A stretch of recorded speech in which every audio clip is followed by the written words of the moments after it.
¿Te atraen las historias de miedo y los cuentos de terror que provocan ansiedad, tensión e incertidumbre? Aquí tienes la mejor selección que existe de historias de terror para no dormir. Relatos aterradores, algunos de ellos reales, que te dejarán sin aliento. El día en el que Sophie cumplió 9 años, sus padres le regalaron un cachorro llamado Rocky. Era un pastor alemán muy cariñoso y juguetón que enseguida cautivó a la pequeña. Sus padres siempre estaban muy ocupados con sus compromisos sociales y la única compañía de Sophie eran los sirvientes que trabajaban en la enorme mansión. Sin embargo, todo cambió con la llegada de Rocky. Niña y perro se hicieron inseparables. Rocky creció rápidamente y se convirtió en el guardián más fiel, por lo que Sophie se sentía a salvo junto a él. El perro dormía junto a la cama de la pequeña sobre la alfombra.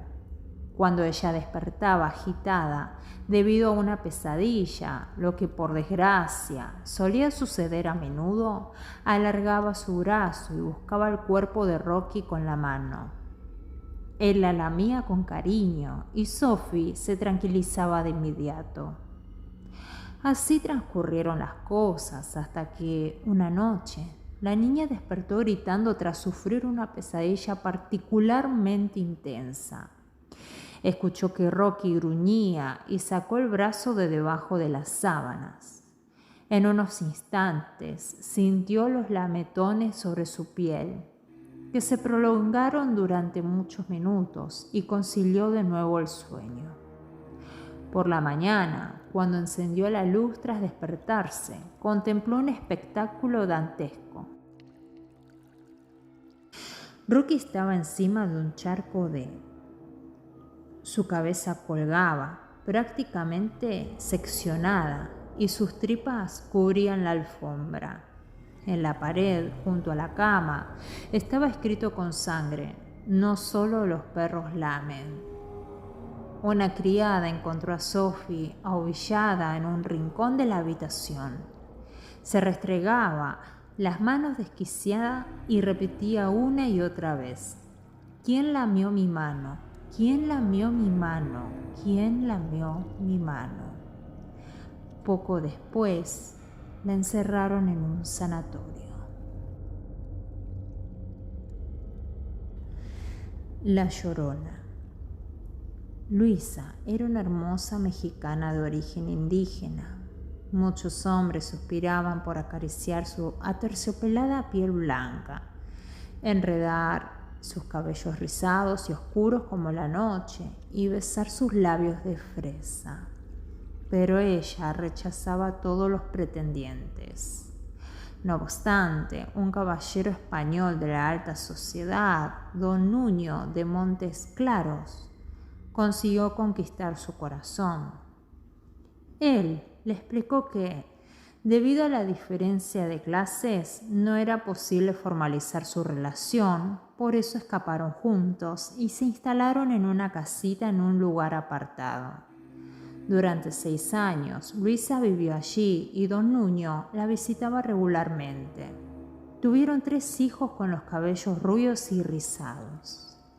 Transcurrido ese tiempo, las visitas del caballero empezaron a escasear y Luisa cayó en una depresión.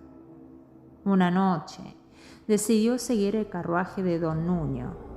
El vehículo se detuvo ante una lujosa mansión donde se celebraba una gran fiesta. Luisa preguntó al lacayo que estaba en la puerta y éste le dijo: se está festejando la boda de don Nuño. Luego, a través de una ventana, ella misma contempló a la feliz pareja mientras se besaban. Enloquecida, corrió de vuelta a su casita y apuñaló a sus 3 hijos. Se dirigió al río con un manto ensangrentado y al reparar en lo que había hecho gritó: ¡ay, mis hijos! Se arrojó a las aguas y se convirtió en un mito.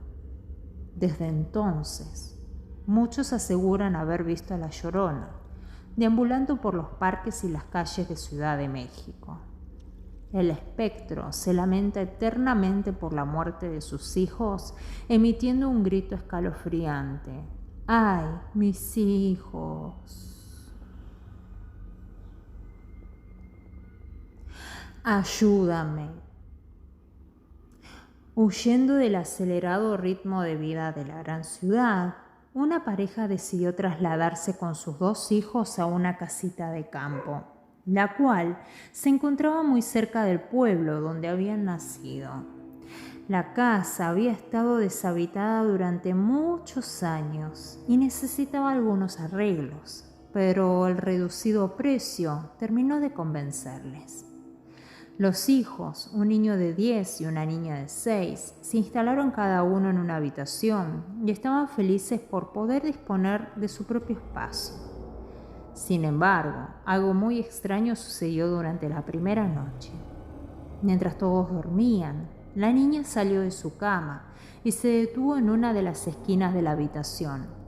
Comenzó a arañar la pared de madera mientras susurraba rápidamente: «¡Ayúdame!».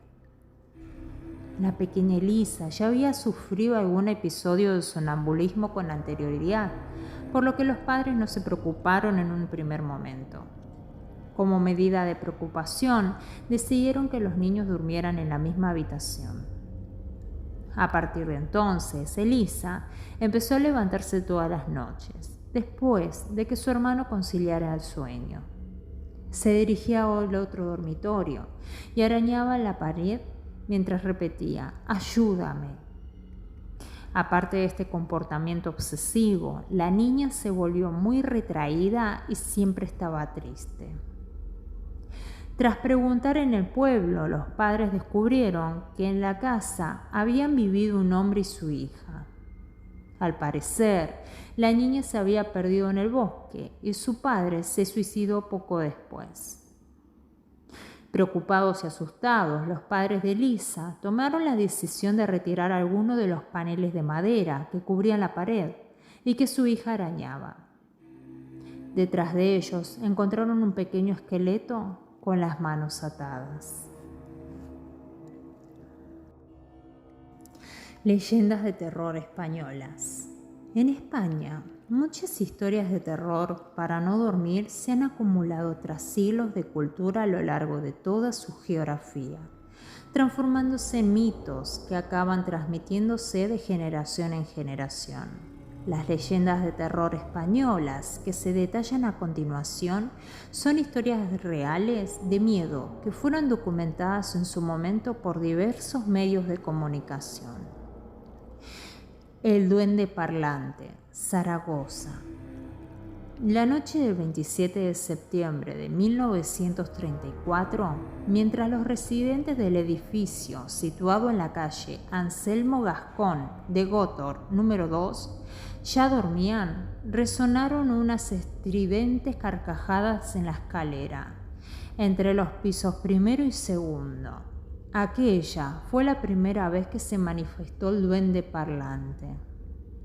El 15 de noviembre, la misteriosa entidad se dirigió a Pascual Alcover, el ama de llaves que trabajaba para la familia Grijalva, residentes en el segundo piso. La joven de 16 años afirmó que la siniestra voz masculina le había hablado desde el interior de la chimenea de la cocina y decía: «Ya estoy aquí». Las actividades del duende se intensificaron y varios de los inquilinos presentaron denuncias, por lo que intervinieron las autoridades. Se levantó el suelo de la cocina, se inspeccionaron los techos e incluso se derribó la chimenea encantada. No se encontró nada, pero un policía oyó al duende decir: «No se molesten, solo son 78 centímetros». Otro agente del orden le preguntó: «¿Qué quieres, hombre?». A lo que el ente respondió: «Nada, no soy hombre». Medios extranjeros tan prestigiosos como el periódico The Times, The Washington Post o la BBC se interesaron por el fenómeno. También acudieron al inmueble videntes famosos, así como la médium Asunción Jimena Álvarez, que preparó una sesión de espiritismo para contactar con el duende parlante. Durante la sesión, la espiritista entró en trance y de su boca surgió una voz varonil e inentendible. En aquel instante sufrió un colapso y falleció. En diciembre de 1934, la voz del ente desapareció. Su último mensaje fue: voy a matar a todos los habitantes de esta maldita casa. El edificio fue derribado en los años 70 y actualmente existe un bloque de apartamentos en su lugar llamado Edificio Duende. La Santa Campaña, Galicia. La Santa Campaña es una de las historias de terror para no dormir más, popular en Galicia. Incluso hay quienes aseguran haber visto la procesión fúnebre pasar en otras regiones al norte de España. Santiago, quien había escuchado alguna vez esta leyenda, fue de visita a la pequeña aldea gallega donde vivía su abuelo. Ya de avanzada edad, estaba postrado, esperando el abrazo de su querido nieto. Hubo alguna algarabía entre los vecinos del lugar cuando se enteraron de la visita de Santiago. Al llegar a la casa de su abuelo, ambos se dieron el anhelo abrazo. Adentrada la noche, sin poder aún conciliar el sueño, Santiago salió a tomar aire fresco por las angostas calles de la aldea. Se escuchaba un cántico en la lejanía similar a los entonados de la misa. No se parecía a la algarabía que más temprano hubo por su llegada. Además, se percibía un penetrante aroma a cera quemada. Curioso, encaminó su paso hacia aquellas voces graves y enigmáticas que se oían en medio de la espesura de la noche. Curioso, encaminó su paso hacia aquellas voces graves y enigmáticas que se oían en medio de la espesura de la noche. El clima cambió. Un frío indescriptible se colocaba a través de su piel hasta helarle los huesos. Con el corazón acelerado, Santiago pensó que sería mejor volver, pero la curiosidad no le dejaba. Así que prefirió agazaparse entre algunos arbustos y esperar a ver qué sucedía. Para su sorpresa, un coro de apariencia espectral se acercaba en su dirección. Aquella procesión fantasmagórica estaba encabezada por un hombre demacrado, quien alzaba con una mano una cruz, mientras que en la otra llevaba un cubo de agua. Apenas podía entenderse la decadencia del rezo del rosario, recitada por los calavéricos penitentes, formados en 2 filas tras la cruz. Estaban vestidos con sotanas negras y blancas, mientras que sus cráneos se hundían en las capuchas cónicas de su misterioso ropaje. Motivado por una fuerza mística, Santiago siguió sigiloso la espectral caravana. El terror se apoderó de él cuando la marcha continuó su curso hasta el pueblo, deteniéndose luego en la puerta de la casa de su abuelo. El anciano, inexplicablemente, caminó hasta la procesión donde uno de los espectros le concedió una vela. Su abuelo se unió a la fila y de inmediato desaparecieron en medio de la niebla de la noche. El portador de crucifijo cayó al suelo por un momento hasta que logró incorporarse para continuar sin rumbo fijo. Parecía un muerto viviente agotado por el menester de las procesiones nocturnas. Agitado, Santiago irrumpió en la casa de su abuelo, encontrándole sin vida en su cama. En ese momento, comprendió que aquello que había visto era la Santa Campaña reclamando la presencia de su abuelo a sus filas. A partir de entonces formaría parte de la fantasmagórica procesión que encamina eternamente en busca de nuevas almas. El barranco de Badajoz. Son muchas las leyendas y las historias de terror reales que han nacido en torno al barranco de Badajoz, también conocido como Chamoco, situado en Güímar, Tenerife. Diversos testigos aseguran haber presenciado fenómenos paranormales, apariciones de luces y de figuras luminosas durante la noche, incluso avistamientos de ovnis. Una de las historias que se ha transmitido de generación en generación es de la niña de las peras. La tradición popular la sitúa a finales del siglo XIX. Según la leyenda, una niña de 5 años fue al barranco a buscar frutas y no regresó hasta 20 años después, aunque ella seguía teniendo la misma edad. Sus padres habían envejecido 20 años, pero para ello no pasaron más que unas pocas horas. Explicó que se había entretenido jugando con unos seres que vestían de blanco, quienes vivían en el interior de una cueva que conducía a otro valle. Otra de las leyendas se sitúa en el año 1912. En esta ocasión, 2 mineros se encontraban excavando en una de las numerosas cuevas que tiene el barranco y, tras desprenderse una sección del muro, descubrieron la existencia de una amplia galería. Tras internarse en ella, se encontraron con 2 seres luminosos, quienes les mostraron dónde debían cavar para encontrar agua. Muchos curiosos acuden al barranco atraídos por sus leyendas y acampan durante la noche. En 1991, un grupo de aventureros afirmó haber oído una especie de aleteo sobre sus cabezas y contemplaron atónitos a unos seres alados. El fotógrafo Tello Bermejo formaba parte de esa expedición y consiguió hacer una fotografía. En los relatos de terror reales que han escrito algunos testigos, aseguran haber oído murmullos de voces, desprendimientos de rocas y haber vislumbrado esferas de luz blanca que danzan con despreocupación entre la vegetación del barranco. El sillón del diablo. Esta historia de terror real se remonta al siglo XVI.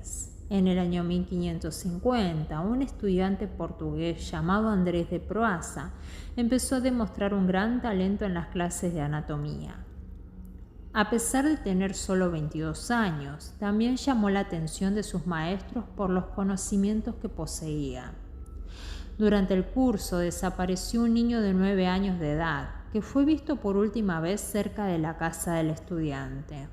Algunos de sus vecinos denunciaron haber escuchado llantos y gritos, por lo que las autoridades entraron en la vivienda.